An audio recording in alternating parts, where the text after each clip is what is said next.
It's up to the Blackhawks to save the city. We'll talk about it next on the CHGO Blackhawks pregame show.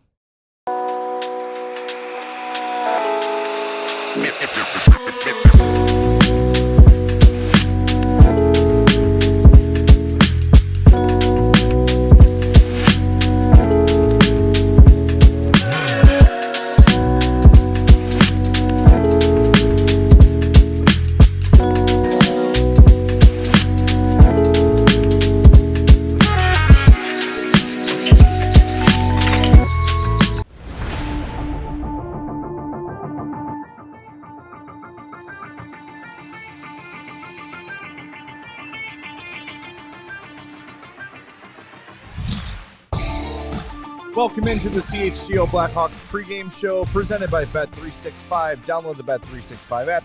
Use our code CHGO365 when you sign up. Whatever the moment, it's never ordinary at Bet365. Hope you're having a good Sunday. I'm Jay Zawaski. That's Greg Boyson, Mario Tirabassi. We are here for the pregame show. Hawks and Ducks dropping the puck in about a half hour from now. And biggest game of the day. It really is the biggest game of the day. I feel like the entire CHGO staff was pretty much here basically watching the Bears game, and we were talking about it like, if this game goes overtime, are we just gonna punt the pregame show because no one will be watching anyway? Would have been a delayed start. Yeah, we're glad you're here. Thanks for being with us. If you were watching the Bears watch along, welcome here. We appreciate that very much. Do us a favor, hit that like button. Be sure to subscribe to our YouTube page as well. Feels like we just left because we did. Hawks are in Anaheim to wrap up this West Coast trip. And boy, fellas, 2 points tonight feel like a massive, massive win as opposed to leaving without them. I mean, it kind of, the road trip kind of teeters on this result. Yeah, if you can come away from this road trip 2-1-1, you're very happy. And it's going to be tough. It's second night of back-to-backs after a game like last night's game where you didn't really have a lot of guys going in the right direction. You weren't able to get much of a coherent game put together. So it's going to be tough. You got you don't have Spencer Knight in net. You have Arvis Soderblom, so that's going to be a difference in the game. Hopefully, it doesn't make or break how the game goes, but I think you're going to have to rely on your group in front of him coming ready to play. And as we've heard Jeff Blashill talk about it a bunch this season, more guys are going to have their A game tonight, because I don't think even a majority of this team playing, a good enough B game is going to beat the Ducks tonight, especially given the way that the last game between these two teams went. Ducks are going to go out there with a little bit of fire, I would assume. Yeah, you would think so. And Ville Husso in goal for the Ducks, who are banged up in net. His stats on the year, 5 games, he's got a .328 goals against and an .859 save percentage. So get on him early and hope that Soderblom can outplay him. Yeah, he was the losing goalie a week ago. Technically. When you remember, he came in when Mrazek got hurt, and he gave up that goal to Connor Bedard. That was the game-winning goal, so he got hung with the loss last week. If we would have said before the Hawks left on this trip, they come back with 5 points, he'd be like, yeah, we'll take it. Skip the trip. Just put the 5 points in. We'll see you next week. All good. But then, if especially after the way they lost last night, if they can come back, win this game, come home with 5 points, you'd feel really good about this situation and where they're at. And, you feel good anytime you have a bad loss like last night. Coming back the very next game and winning is a big deal, especially less than 24 hours later, which is actually good. You don't want to stew over that long. Just get back on the ice and, God forbid, show up for all 3 periods. The last time they got their asses handed to them Here's your by ass. Buffalo, enjoy your ass. They bounced back with a nice performance against Colorado. They lost, but it was 1-0. They were right there with the best team in hockey. So hopefully the response is the same as it was after the Buffalo loss. Let's hear from Blackhawks head coach Jeff Blashill. He spoke about an hour ago before the game, this courtesy of the Chicago Blackhawks. Taylor playing? Game time decision. That's the reality of it, so we'll know after warm-ups. We've talked so much about Connor Bedard and Macklin Celebrini, but Leo Carlson's kind of like the third pillar there. Like, you played against him twice already this year. What do you see that in? Great player. You know, it's I think it's an exciting time for the NHL to have three guys at those ages that are so good.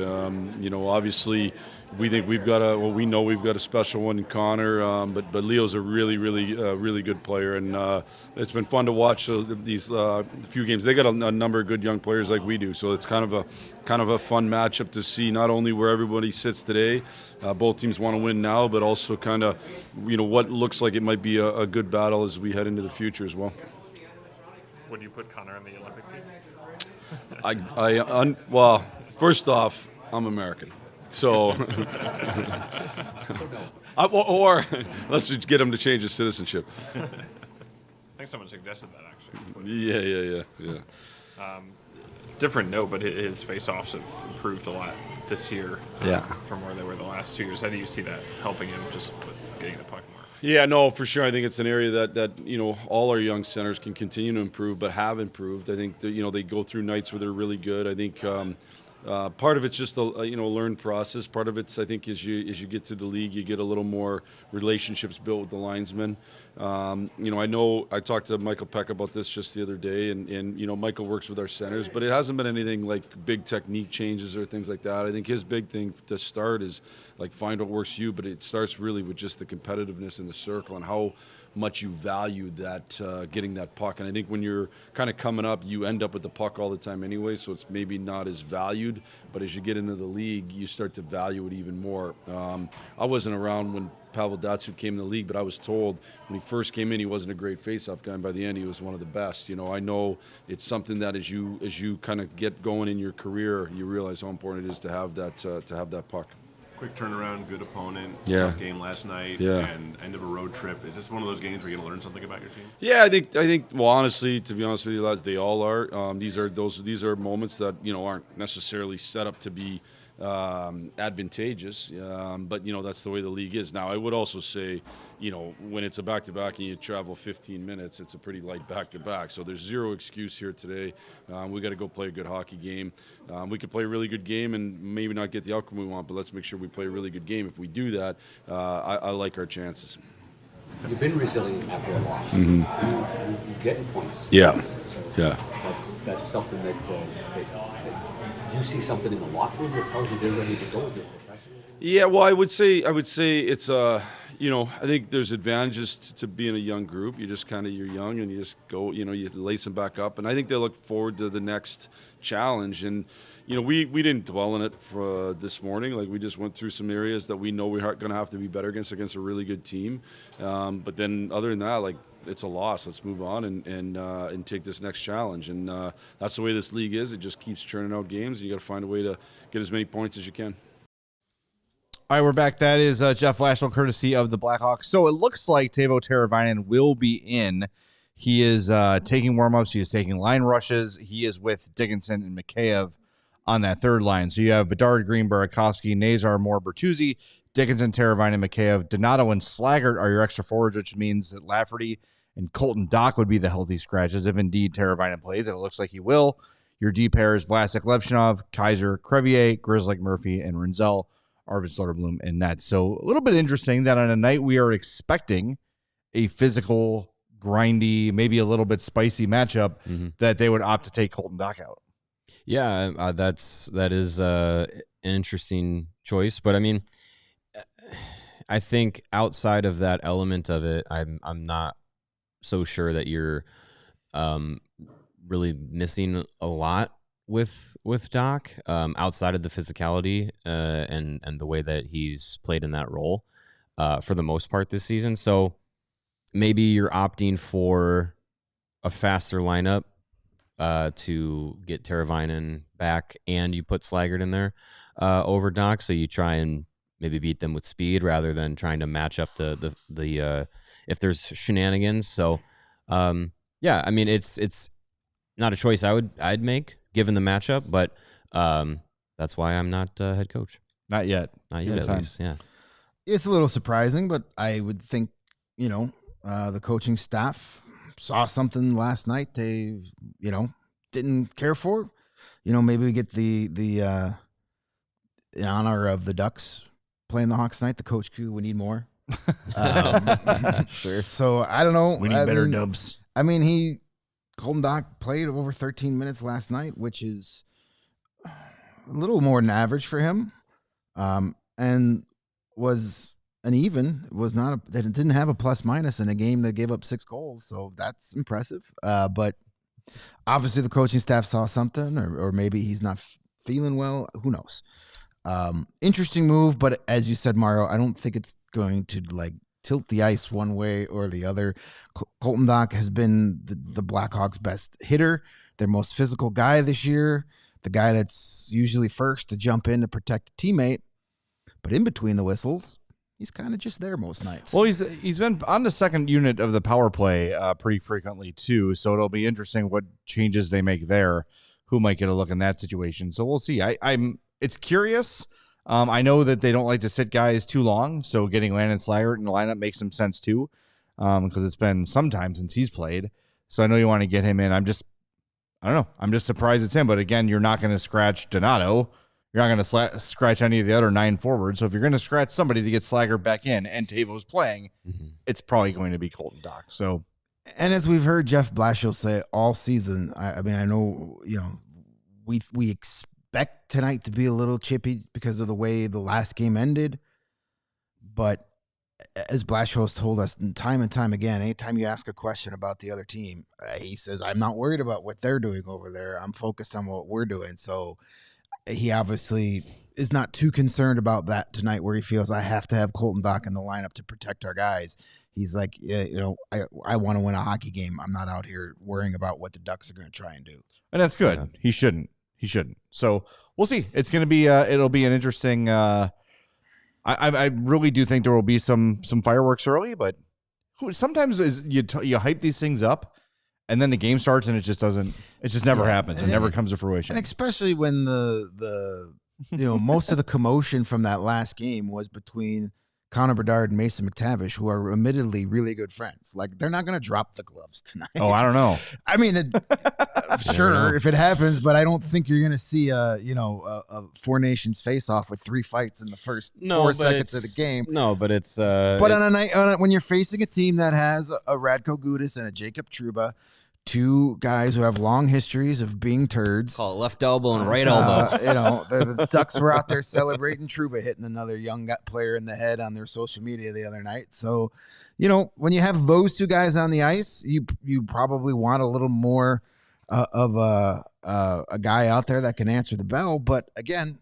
Jeff Blashill is not going to change what he thinks is right for this team because what the other team is doing. He's trying to put his best lineup out there. And it's not like Colton Dach is Ryan Reeves. Thank God. Where it's like right, yeah. But it's just like, right. Oh, you took out your enforcer. Like they have guys on this team that also can stick up for teammates. We've seen Connor Murphy do it. We've seen Jason Dickinson do it.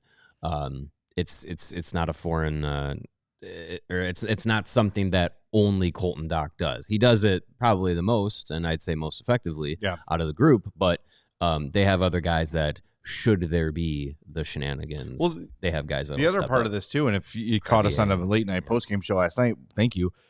We got a lot into the Sam Renzel situation and how, kind of another ho-hum game for him. The minutes were down until the game got out of hand, then they started playing him a little more.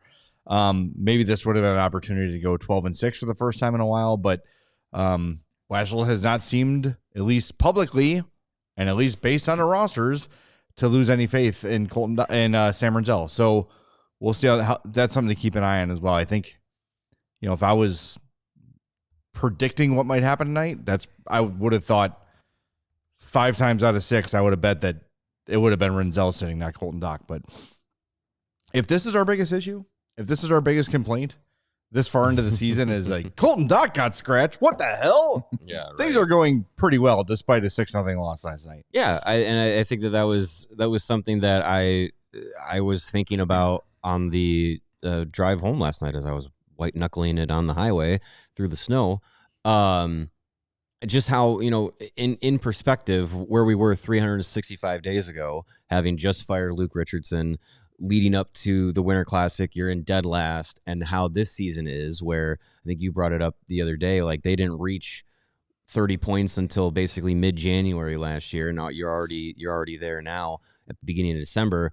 Like, things are going very well this season, and it's frustrating to have but it's frustrating to have a loss like last night. But again, I go back to it's not a straight line all the way back up to the top. It's going to come with bumps in the road. Anaheim lost 7-0 to the Mammoth on Wednesday. Yeah, it's not those games happen. A big blowout loss is not a season definer. They went and beat the Capitals in the shootout Friday. They bounced back with a good performance and a win against a pretty good team. So, I know we're extremely focused on the Blackhawks, as this is a Blackhawks podcast, but young teams like the Ducks and the Sharks and the Hawks and all these teams that we feel are going to be running parallel in the coming years have all had, in very recent memory, Wednesday, Anaheim, 7-0. You had the Hawks last night. The Sharks lost, they've been outscored like 11-4 in their last they've kind of reverted back to their October form these last couple weeks. They've not been great. They've been giving up a ton of goals again. So, yeah, it's in an 82-game season. That's why you can't, we cover all 82, but you can't ride the roller coaster of every game. And you got to keep things in big picture as well. And big picture, this team is in a much better spot than they were a year ago. They're in a much better spot than any of us predicted they would be. So hopefully,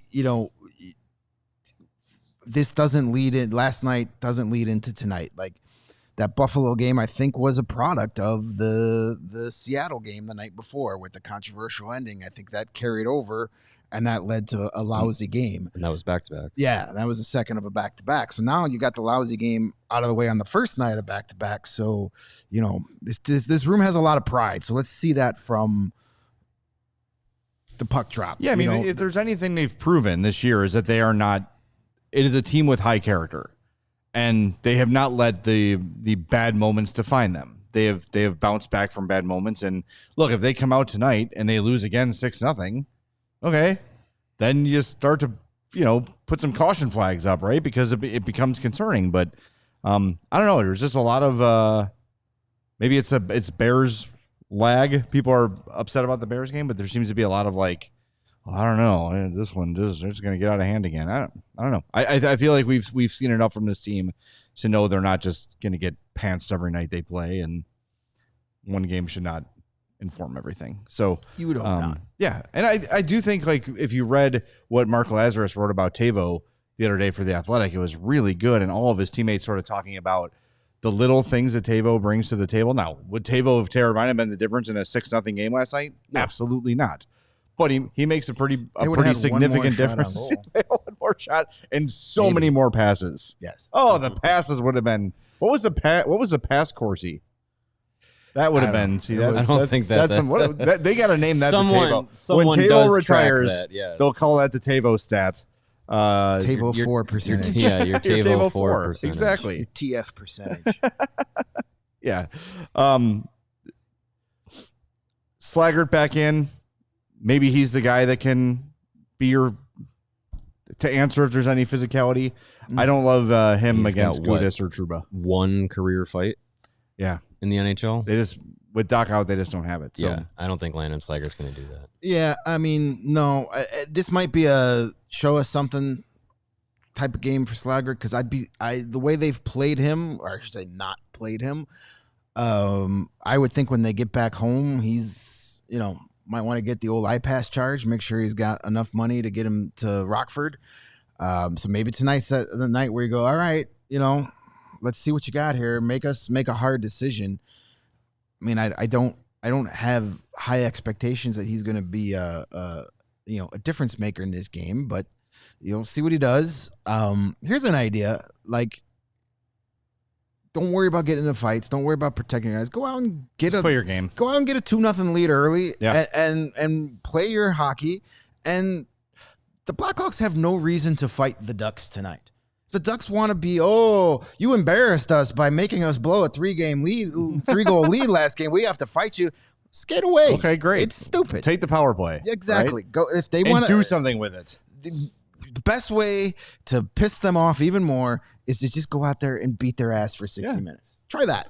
Beat them 5-3 or better yet 5-2. Do it again. Beat them by any score. I don't care what the final score is. Just go out and win a hockey game and don't worry about all that other nonsense. Well, look, the power play last night was bad. It was no shots on goal on any of their power plays. They had a couple decent shot attempts, some okay looks, some net front setups, but ultimately no pucks on net. That is not a recipe for success. I think if there is one, there's a lot of downsides to back-to-back games, but no morning skate. And Blashill uses those morning skates kind of as practices. Sometimes, yeah. And to have not had the opportunity to work on the power play since last night. So, but I think this can all be communicated with video, right? Like, you don't have to be on the ice to say, you're in full stride. You're entering the offensive zone. Don't drop it behind you.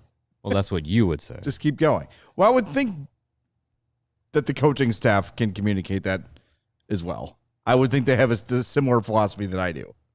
You'd think. But we're the ones that are so over the slingshot power play, and they're the ones that keep running it. So, if I was coach, I would be telling Artem Levshinov, hey, if you're at the offensive blue line, cross it and go into the offensive zone. But it's clearly not what he's being told, because he's a guy that's in a position that's probably going to defer to, oh, this is what I've been told. I still got to, figure out my instincts at this level. But anyways, the power play, we've said it a bunch, and it's very evident when they get set up, they are effective. They're 10th in the league going into tonight's game. The Anaheim Ducks, 6th worst penalty kill this season. So when you do have an opportunity on the power play tonight, whether it's once or 3 or 4 times, you got to come away with a couple shots on goal, because you're probably going to get those opportunities. You can't pass it up. This is a game that I don't want to see the TAVO for through the roof. Like, I want their shots for to be through the roof. I want them peppering Ville Husso. I think if you're comparing, why would you not? If you're comparing these games, Ville Husso is their Arvid Soderblom. Like, put it on net. He's not even that. Put it on net. Challenge him. Like, this has got to be a game where, I know it's night 2 of a back-to-back, but you got to. This is the 3rd youngest team in the league. Their legs are, I would say, pretty good still, even though we're 30-some games. Should be an into the advantage, season. yeah. Like, you got to be able to start out of the gate, and just like they did against, against the Kings in the first game. Like, they had 35 shots on goal in that game. Like, that's not common for the Blackhawks this season. Like, have that same mentality. Come out firing, come out challenging Husso, and take advantage of any shot opportunity you have. That, I think that's how you have to play on the road night 2 of back-to-backs. You got to be offensively shooting aggressive. Absolutely. And Husso is more like their Drew Comezzo. He's their 3rd goalie. You've got Dostal and Mrazek out, so take advantage of it. True. That should be the mindset no matter who the goalie is, but especially on a night where you have a goalie that, was playing in the AHL 10 days ago. Shoot early. There's no such thing as a bad shot. Ever. Period.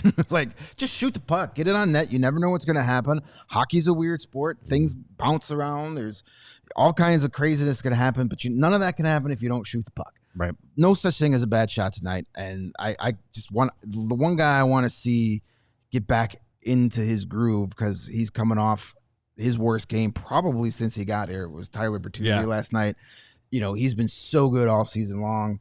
Everybody's allowed to have a stinker. He had an especially stinker last night. I'm sure you guys talked about it. I went to bed after the game. Sorry. Oh, man. But I want to see him come out early and do what he does. Win those puck battles, get to the net, create a little chaos, and set the tone. Bertuzzi goes out there and has a Tyler Bertuzzi-esque shift early. That gets the Blackhawks in their game. That gets them confident. Nice. Yeah. That sets the tone. That's what I want to see tonight. And I'm going to keep saying it until it happens, but Frank Nazar is scoring tonight. Eventually, you're going to be right. You just say it every night. Yeah. It will happen. Maybe. October 28th was his last goal. And look, he's been playing well. I like the breakdown of friend of the program, Tony Granato, last night, where he had that 2-on-1 opportunity and just kind of shot it without any kind of move or anything. And I thought it was interesting that where Granato said if he just kind of shifted a little bit to his right, made the goalie move, he would have had a way better angle. Good breakdown from him. I wonder if these guys, this is something maybe if we're eventually going to get a player on this show. It's in the works. Until Frank Nazar scores. All right. If that's what we're waiting for. Let's hope it ends tonight. I think you should place a bet for it. What's that? You should put down a Nazar anytime goal for tonight. Go ahead, Jay. I'm not doing that. Why? Bet 365. You got the big Colorado money. You do it. What? I don't know about that. I wonder if these guys ever do say if Tony would go to a young player like Frank Nazar and issued that advice, would he give him the old Reggie Dunlop? Like, yeah, I'm working on it. In the you guys gotta get the power play going. Yeah, okay, sure, pal. Or if they actually listen, I feel like Nazar is a guy that would. Oh yeah, great, thanks so much. I don't know. It's interesting. I think we probably overblow that old player giving young player advice thing a little bit. I mean, if I was an NHL player and Tony Granato was giving me advice, I'd listen. He's been around the block. Yeah, he's had a decent career. Yeah, played with some decent players. Wayne Gretzky. Had a pretty good roommate. Wayne Jetski. Dwayne Jetski, exactly. All right, game is starting in moments. Make sure you're here with us at the end of the game. We will talk to you then after Hawks and Ducks. Let's hope we are talking about hold on. Uh-oh. From Mark Lazarus, Teuvo Teravainen officially in. Landon Slager, healthy scratched. So Colton Dock is all that for nothing. All that for nothing. So wipe away the last 20-25 minutes. Oh yeah. And yes, as James says, we hope Oliver Moore does have a Game Puck nominee-worthy performance as well in a victory effort. Well, now part of the chat can rest easy because Colton Dock is out there as the ultimate deterrent to Jacob Trouba.